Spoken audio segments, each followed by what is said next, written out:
साल 1987 में पहली बार किसी गैर हिंदुस्तानी को भारत सरकार ने भारत रत्न से नवाजा।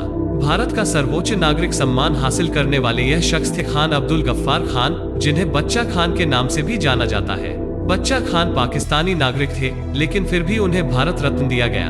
आखिर क्यों? तो चलिए आज की इस वीडियो में हम खान अब्दुल गफ्फार खान की जिंदगी पर रोशनी डालते हैं। सरहदी गांधी के नाम से पहचान बनाने वाले खान अब्दुल गफ्फार, जिन्हें दस्तावेजों में आज भले ही गैर हिंदुस्तानी कहा जाता हो, लेकिन वे अपनी आखिरी सांस तक हिंदुस्तानी थे। खान का जन्म 6 फरवरी 1890 को पेशावर, पाकिस्तान में हुआ।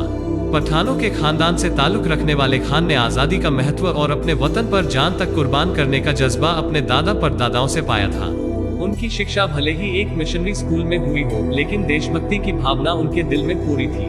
पठानों को हमेशा से ही लड़ाका स्वभाव का बताया जाता है। उनमें दुश्मनी का रिवाज कुछ इस कदर है कि वे अपना बदला लिए बगैर शांत नहीं होते, फिर चाहे उस बैर में पीढ़ियां की पीढ़ियां ही क्यों ना बलि चढ़ जाए। पर खान गफ्फार ने एक पठान होते हुए भी जिस तरह से अपनी जिंदगी में अहिंसा को उतारा, उसका कोई सानी नहीं है। अक्सर लोग कहते हैं कि खान साहब ने अहिंसा का पाठ गांधी जी से सीखा था, लेकिन सच तो यह है कि गांधी जी से मिलने से बहुत पहले ही उन्होंने कुरान पढ़ते हुए उसकी आध्यात्मिक गहराइयों में अहिंसा का दर्शन ढूंढ निकाला था। हर समय आपस में लड़ते रहने वाले हिंसा पसंद पठानों के बीच अहिंसा के बीज उन्होंने ही बोए थे। खान साहब की इसी खूबी से गांधी जी इतने मुतासिर हुए कि सारी जिंदगी के लिए उनके बीच कभी भी ना टूटने वाली एक डोर बन गई। अहिंसा और समाज सेवा को ही अपनी जिंदगी का मकसद बनाने वाले खान साहब ने अविभाजित भारत के पख्तून इलाकों को संवारने का बीड़ा उठाया। सिर्फ 20 साल की उम्र में ही उन्होंने पेशावर के पास एक स्कूल खोला। उन्होंने सभी पठानों को एकजुट करने के लिए लगभग 500 गांवों का सफर किया। उनके इसी नेक और काबिले तारीफ काम के चलते आम पख्तून लोगों के लिए वे उनके बादशाह बन गए थे। इसके बाद से ही उन्हें बादशाह खान बुलाया जाने लगा। फिर साल 1928 में उनकी मुलाकात गांधी जी से हुई। खान गफ्फार और गांधी दोनों ही इस कदर एक दूसरे के विचारों से प्रभावित थे कि उनके बीच दोस्ती का रिश्ता मरते दम तक खत्म नहीं हुआ। धीरे धीरे खान साहब महात्मा गांधी के आंदोलन से जुड़ने लगे और यही बात अंग्रेजों को खटकती थी, क्योंकि अब खान साहब के चलते पठान लोग भी गांधी जी के समर्थन में उतर आए थे। खान साहब के बढ़ते रुतबे को देखकर अंग्रेजों ने उन्हें झूठे मुकदमों में फंसाकर जेल भेजने की बहुत सी साजिशें भी रची, लेकिन वे खान साहब के खिलाफ कोर्ट में एक गवाह तक पेश न कर पाए। साल 1929 में खान साहब ने अपने कुछ साथियों के साथ मिलकर खुदाई खिदमतगार नाम से एक संगठन शुरू किया।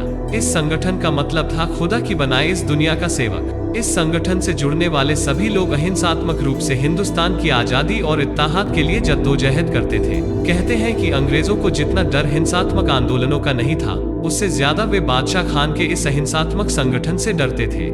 इसलिए जब गांधी जी के नमक सत्याग्रह में खान साहब ने हिस्सा लिया तो उन्हें तुरंत गिरफ्तार कर लिया गया। खान साहब की गिरफ्तारी के बाद खुदाई खिदमतगार के समर्थन में बहुत से लोग पेशावर के किस्सा ख्वानी बाजार में इकट्ठे हो गए। लोगों के इस जुलूस को बढ़ता देखकर अंग्रेजी अफसरों ने बिना किसी चेतावनी के इन निहत्थे लोगों पर गोलियां चलवा दी।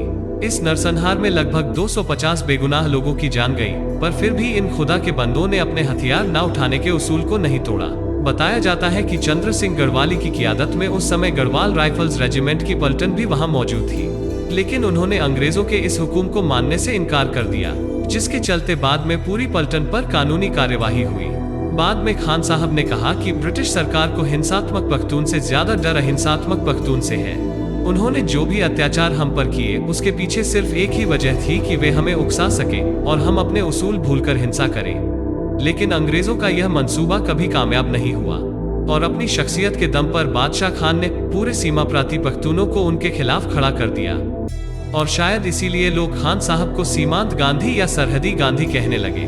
गांधी जी ने साल 1938 में जब उत्तर पश्चिमी सीमा पर पठान इलाकों का दौरा किया तो वहां खुदाई खिदमतगारों का काम देखकर गदगद हो गए थे, और उन्होंने इस पर 19 नवंबर 1938 के हरिजन अखबार के लिए एक लेख लिखा, जिसका शीर्षक था खुदाई खिदमतगार और बादशाह खान। इस लेख में गांधी जी ने लिखा था, खुदाई खिदमतगार चाहे जैसे हो और बाद में जैसे भी साबित हो, लेकिन उनके नेता के बारे में, जिन्हें वे खुशी से बादशाह खान कहते हैं, किसी भी तरह के शक की कोई गुंजाइश नहीं है। वे बेशक खुदा के बंदे हैं। अपने काम में उन्होंने अपनी पूरी रूह उड़ेल दी है।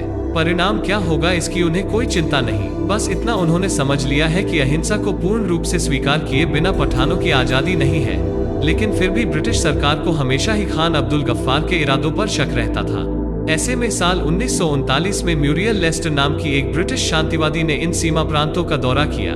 इस सफर के दौरान वे खान साहब के अहिंसक स्वभाव और उनके विचारों से इतना प्रभावित हुई कि इस हवाले से गांधी जी को एक पत्र लिखा कि खान अब्दुल गफ्फार खान को अब अच्छी तरह से जान लेने के बाद मैं ऐसा महसूस करती हूँ कि जहाँ तक दुनिया भर में हैरत अंगेज लोगों से मिलने का सवाल है, इस तरह का सौभाग्य मुझे अपनी जिंदगी में शायद कोई और नहीं मिलने वाला है। हिंदुस्तान की आजादी तक खान साहब ने गांधी जी की परछाई बनकर उनके साथ काम किया। बिहार के दंगों के दौरान गांधी जी और खान साहब ने गलियों में घूम घूम कर लोगों को शांत किया।